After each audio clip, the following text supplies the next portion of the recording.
Ladies and gentlemen, this might be the most energetic I've ever been for one of these videos ever.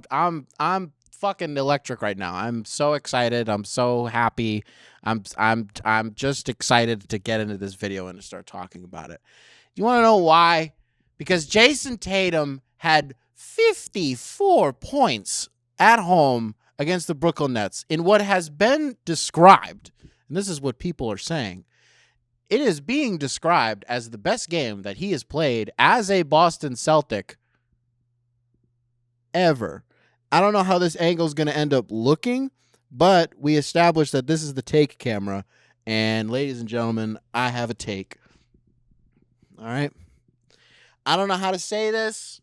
I don't know how to say this without it coming off in a certain way and people being like, oh, this guy doesn't know anything about anything, and people getting upset with me. But take camera, I gotta tell you something. It's really difficult for me to watch Jayson Tatum and not think that he might be one of the best players in the world, if not the best player in the world.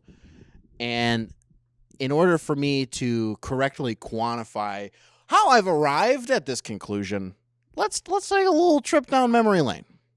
You remember? Actually, no. Why don't we just do the whole fucking Let's just say exactly why. I'm not going to be dicey about this one. I'm not going to try to tiptoe around things because I always try to kind of dip around these landmines and not trying to offend anybody. And I'm not trying to make anybody mad by saying that Jayson Tatum is the best player in the world, because at the end of the day, he's not. But we need to start having the conversation that pretty fucking soon he actually might be. And I think yesterday was a pretty damn good indication as to why. And do you want to know why I believe that, take camera? Because yesterday, Jayson Tatum, as a 19-year-old, became the only player since Larry Bird as a Boston Celtic to score 50 points at least 4 times. And again, Jayson Tatum is only 19 years old, which means he's probably going to do this 100 more times.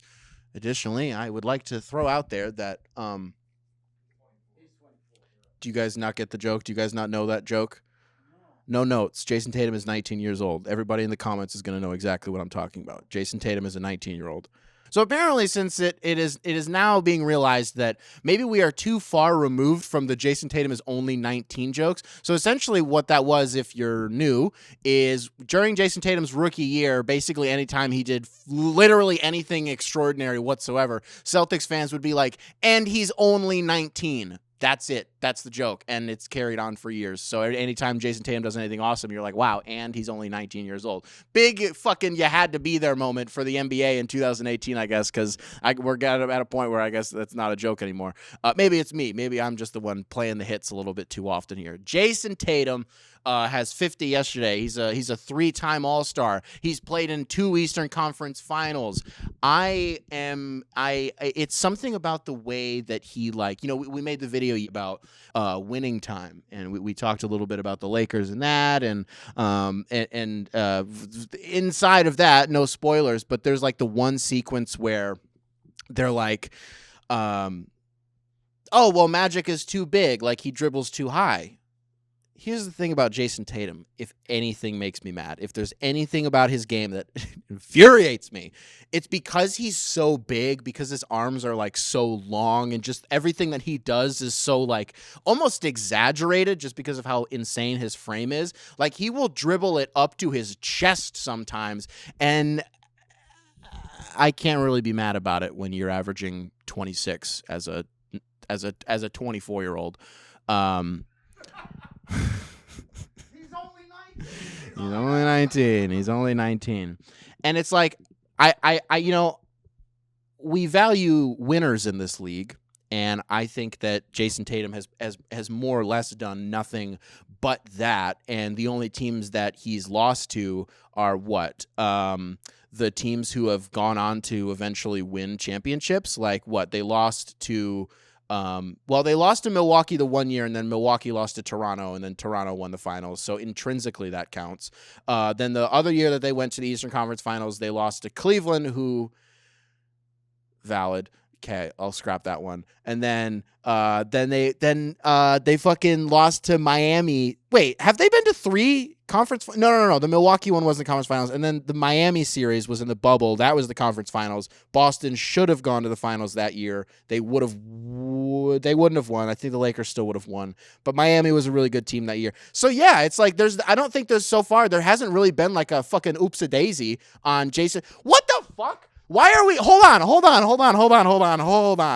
I am realizing something in real time. Why are we talking about the separation of Jaylen Brown and Jayson Tatum when literally all that they've done is lose to the teams that are really fucking good in the NBA? And that's it. As like 21 and 22 and 23-year-olds. And that's the fault. That's the point where we're kind of like, something's got to change. They can only go to so many Eastern Conference Finals series in fucking 3 years. And when you are in a 3-year period, when you go to 2 Eastern Conference Finals and your 2 big wings that are going to like terrorize the fucking league. And by the way, spearheading one of the best defenses that we've seen in the NBA in recent years.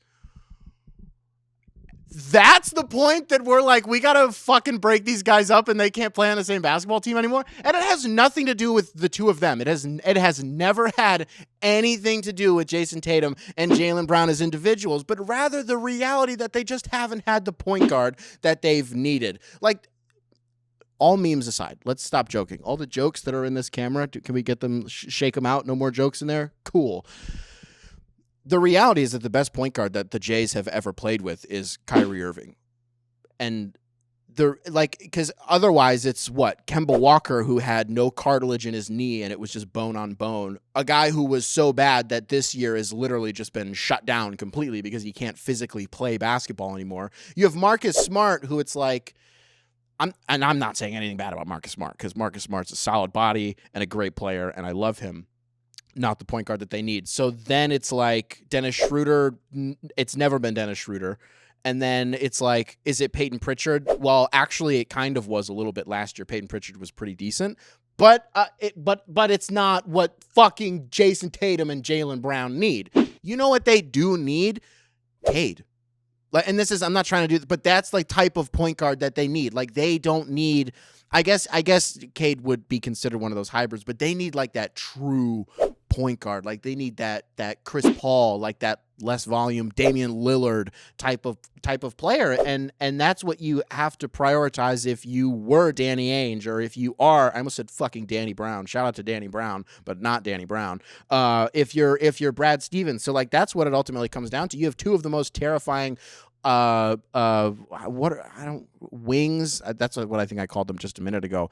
That in basketball, point blank, period. And what I loved about Jayson Tatum, he scored 54 and like didn't really have to get flashy until like the 4th quarter was when he really started to punking Claxton and taking his ass to the basket and taking dudes on the baseline. But before that, like literally all he was doing was just like catching passes, spotting up above the break, and just cashing shit. Like, that's all he was doing. It wasn't anything like, I mean, it was impressive because it was efficient, but it wasn't like overly remarkable. It was just like, yeah, Jayson Tatum's in his bag and he's scoring. But once you actually saw him get into crunch time, and you see, I love these moments of like these guys entering the NBA, and it's like, they're like, yeah, you know, this player's my idol. I love this player. I love this guy. I love this guy. And then you wait a few years and you see them on the same stage as those players on this nationally broadcast game against Brooklyn Nets, against the Brooklyn Nets. You got Kevin Durant, you got Kyrie Irving, and he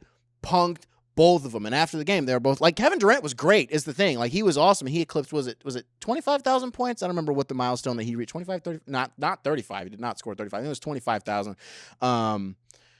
And was overshadowed by a 19-year-old in that game. So I always get to the end of these videos and I never know how to end them, which has been the constant with Moton Noah. And I always arrive on the whole, like, here's how you know that I'm trying to end a video, is when I burn out and then I go, so I guess like the overarching point here, or the theme is once I start to get there, I'm running out of ammo and I got to try to get something, which means that we should probably end the video. So, folks, that was one of the best videos that you've ever seen in your entire life. Hinkle Hours is going to be here every single Monday, Tuesday, and Thursday. And if you want the full Motown Noah experience, be sure to head over to Bucket, subscribe there, and catch the entire gang.